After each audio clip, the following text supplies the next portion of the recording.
Welcome to my video presentation of a mathematics learning activity. The topic I've chosen is probability, and the content will be directed at a Year 4 level. This lesson learning intention has been drawn from the Victorian Curriculum Achievement Standards, which is as follows. Students describe different methods of data collection and representation and evaluate their effectiveness. They construct data displays from given or collected data with or without the use of digital technology. Students list the probabilities of everyday events. They identify dependent and independent events. To summarize and make these achievement standards specific to this particular lesson, the learning intentions will be displayed to the class as seen on the screen. I can use more than one method to collect and represent data. I can evaluate and compare the effectiveness of these methods. I can list the probabilities of everyday events. Levels below, at, and above have been included to accommodate for students working at different levels.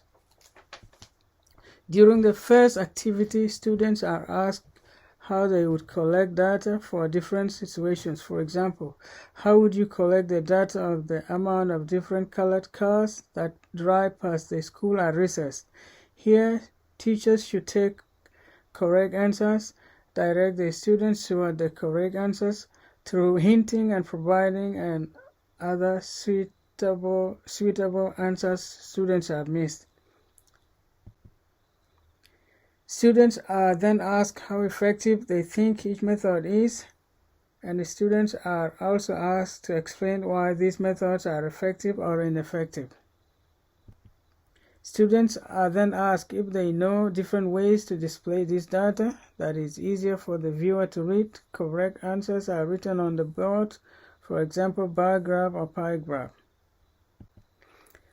Students are then asked how effective they think each method is, and are also asked to explain why these methods are effective or ineffective.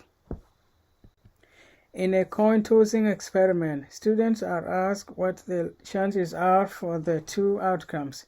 Discussions around correct language use, such as 50-50 chance, equals chance, even chance, etc., should be listed on the board.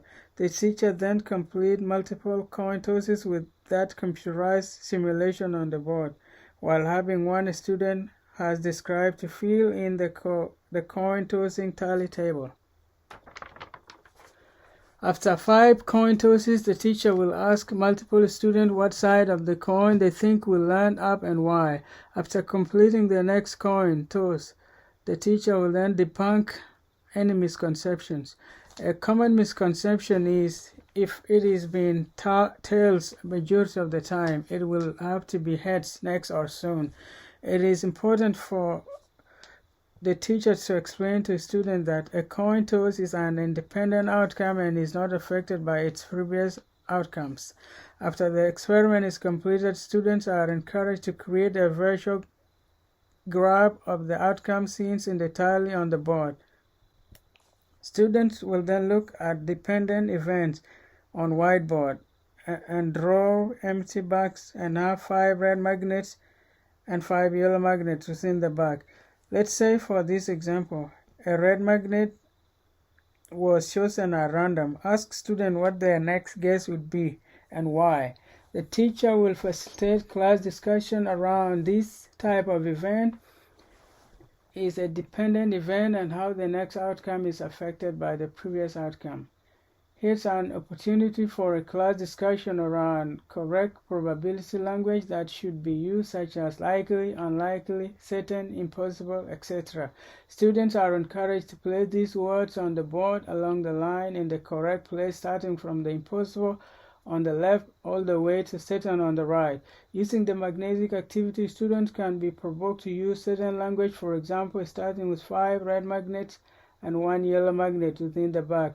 Have students use correct probability language to guess the next outcome. Different scenarios where the magnets are created to have students use the range of probability.